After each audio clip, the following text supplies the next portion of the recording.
Hello friends, welcome back to my channel nursing career. Friends, आज मैं आपके लिए जीएमसी स्टाफ नर्स एग्जाम के पिछले कुछ इयर्स के कुछ क्वेश्चंस लेके आई हूँ और कुछ क्वेश्चंस ऐसे लेके आई हूँ जो आपके लिए ये जो एग्जाम है इसके लिए हेल्पफुल हो। So now let's start with my first question. Question number first, which of the following is the correct formula for calculating a person body mass index? तो इसमें हमारे पास ऑप्शंस हैं weight in kg into height in meter, weight in kg divided by height in meter squared, and option C weight in kg divided by height in meter, and last one is none of the above. तो इसमें हमारे पास answer है weight in kg divided by height in meter squared. BMI का formula जो है बहुत ही important है, हम सबको पता होना चाहिए। देन नेक्स्ट है हमारे पास question number second, which of the following is responsible for spread of dengue virus?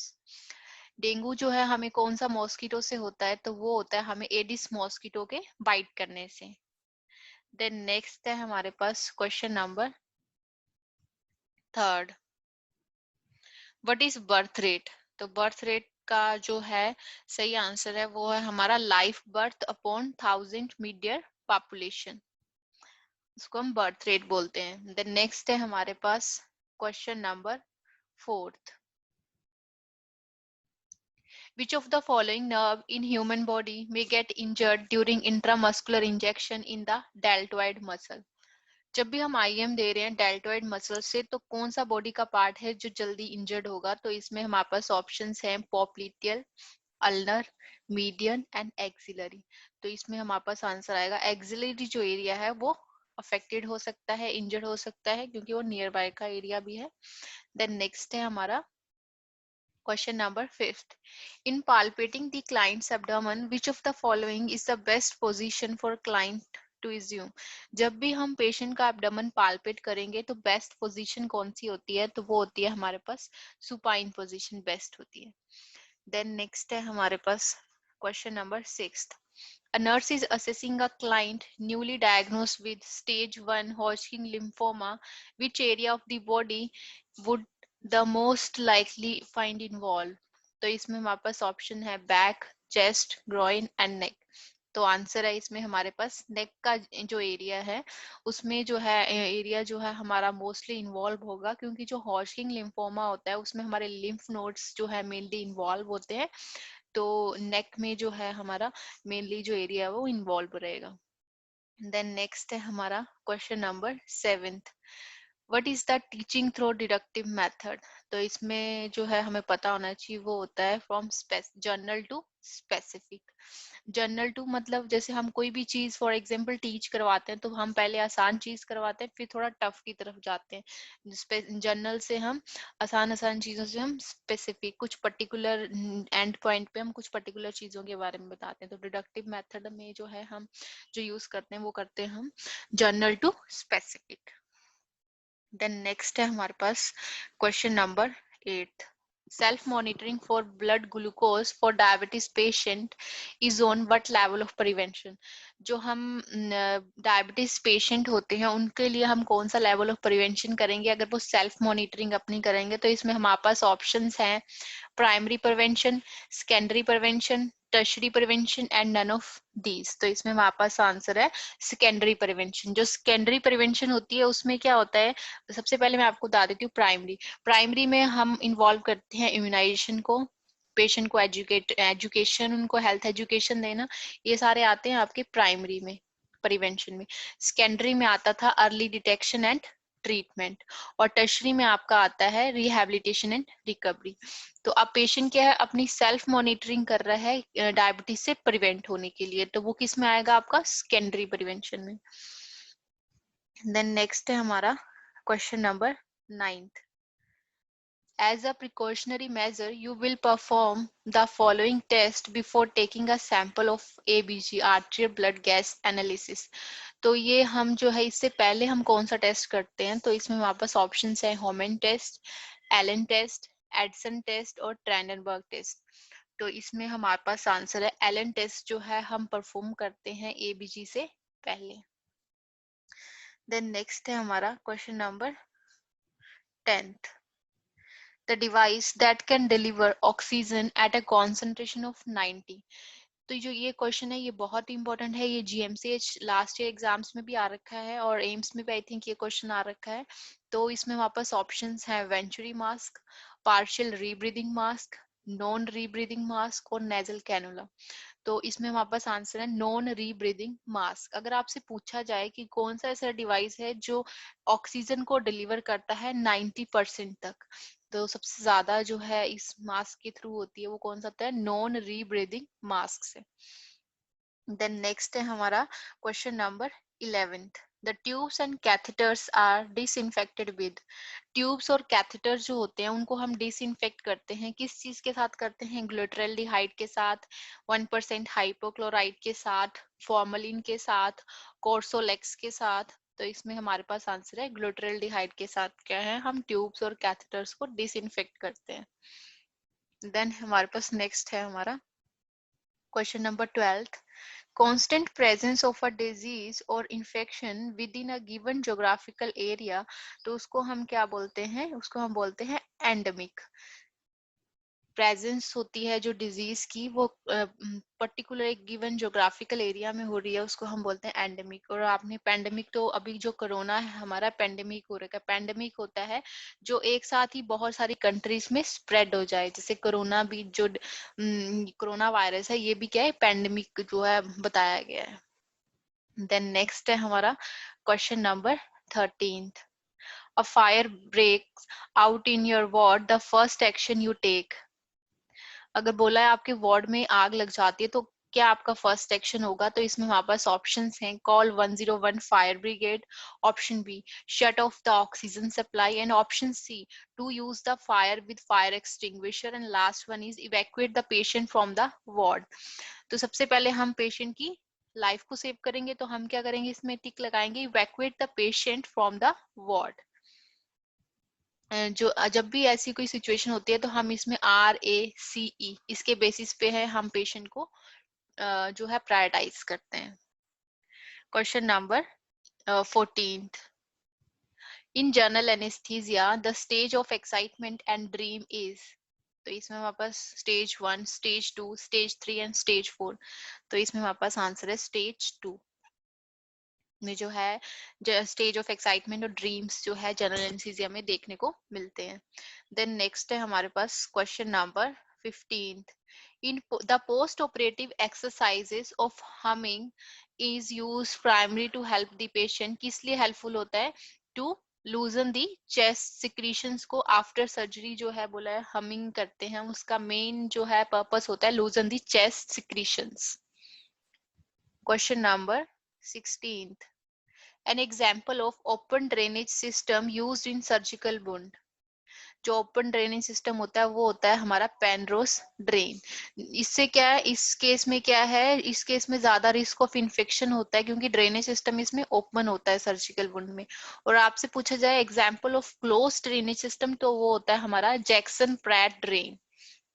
Then next है हमारा question number 17th। A patient with a classical heat stroke will have। Patient को क्या है, classical heat stroke हो गया है तो उसमें इसमें हमें क्या देखने को मिलता है, पेशेंट की ड्राई स्किन देखने को मिलती है। देन नेक्स्ट है हमारा question number 18th। What is the primary reason for administering morphine to the client with myocardial infarction। Patient को मॉर्फिन एडमिनिस्टर करने का एमआई में क्या प्राइमरी रीजन होता है, तो इसमें हमारे पास ऑप्शंस हैं। Option A to sedate the client, option B to decrease the client pain, option C to decrease the client anxiety, option D to decrease the oxygen demand on a client's heart। तो हमारा जो morphine है उसका main action होता है oxygen की demand को कम करना क्लाइंट की बॉडी में और हार्ट में। तो option D is right. Then next है हमारे पास क्वेश्चन नंबर 19th।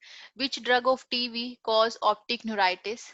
तो जो कौन सा ड्रग है ट्यूबरकुलोसिस का जो ऑप्टिक न्यूराइटिस कॉज करता है, तो इसमें हमारे पास ऑप्शन है रिफैम्पिसिन, आइसोनाइजिन, स्ट्रेप्टोमाइसिन और इथाम्बुटोल।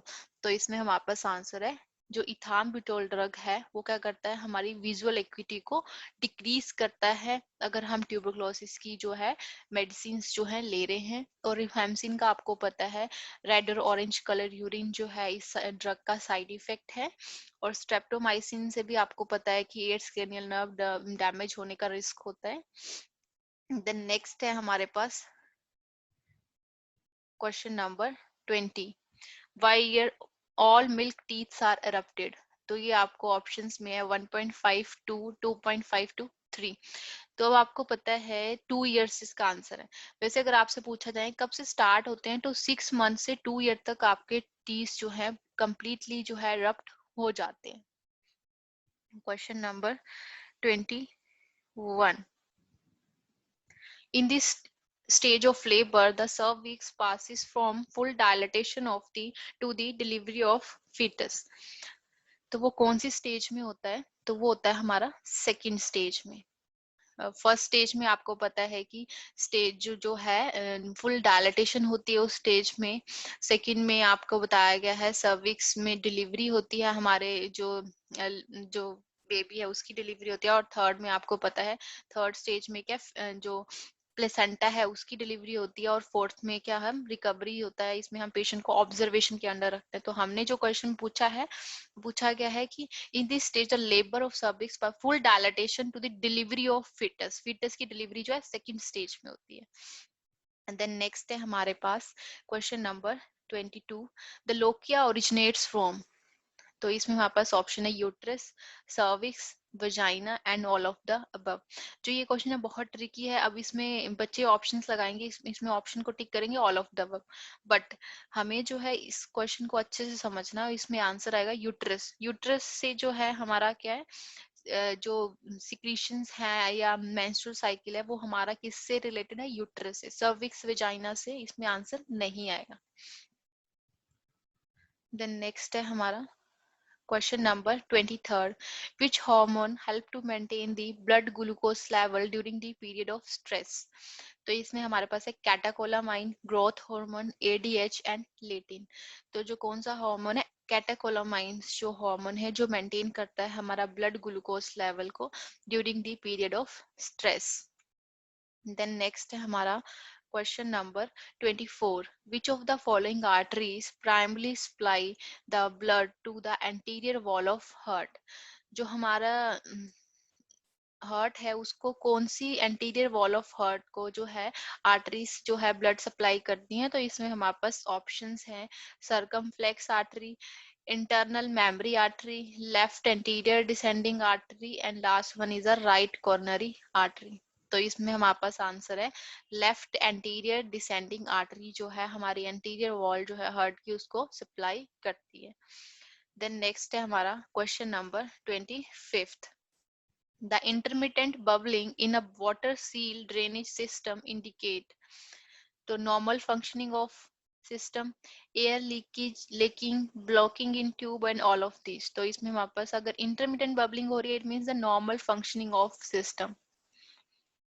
ये क्वेश्चन भी बहुत सारे एग्जाम्स में आ रखा है। Question number 26, a nurse is in an emergency department and it is assigned for care of 4 clients with a serious health problem. Which health problem should the nurse identify as priority? तो इसमें हमारे पास option है head injury को priority देगी, fractured femur, ventricular fibrillation, last one is penetrating abdominal wound. तो इसमें हमारे पास आंसर है वेंट्रिकुलर फिब्रिलेशन को देगी, क्योंकि वेंट्रिकुलर फिब्रिलेशन जब भी होता है तो हमारी कार्डिक आउटपुट कम हो जाती है, ब्लड सप्लाई डिक्रीज हो जाती है, जिसकी वजह से क्या है पेशेंट कोमा में जा सकता है या अदर फर्दर सीरियस कॉम्प्लिकेशंस होती हैं। तो फर्स्टली हम ट्रीट करेंगे वेंट्रिकुलर फिब्रिलेशन को। देन नेक्स्ट है हमारा question number 27, an employer establish a physical exercise area in a workplace and encourage all employees to use it. This is an example of which level of prevention? तो इसमें हमारे पास है primary, secondary, tertiary and passive.